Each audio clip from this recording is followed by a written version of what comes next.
استني يا ست الكل، رايحة فين؟ تعالي هقولك على فكرة تعجبك. لو انت عندك فلفل زي دوت كده دبلين ومش عارفة تعملي فيه ايه، اوعي ترميه. تعالي انا هقولك هنعمل بيه ايه. اول حاجة طبعا غسلناه ونشفناه كويس.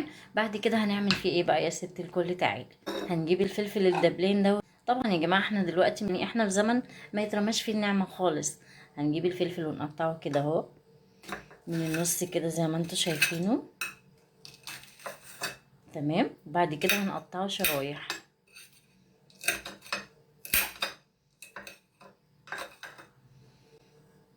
طبعا كده سهل علينا اكتر.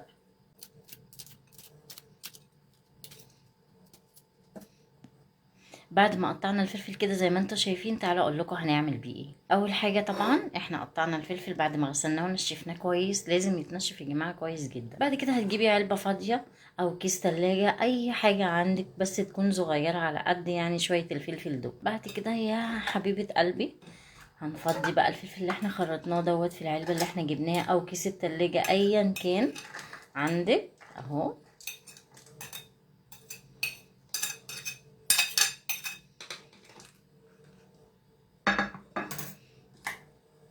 هنغطيهم يا جماعة كويس جدا. بعد كده يا حبيبة قلبي هنحطها في الفريزر، وبكده اكيد اكيد هتحتاجيهم بعد كده. لو عجبتك الفكرة ما تنسيش تعملي لي لايك وتشتركي معايا في الصفحة علشان كل يوم ان شاء الله فكرة جديدة. ولو عندك فكرة، عندك اي حاجة بتستعمليها في حياتك اليومية وتكون بتفيد، يا ريت تفيدينا واحنا كمان هنفيدك.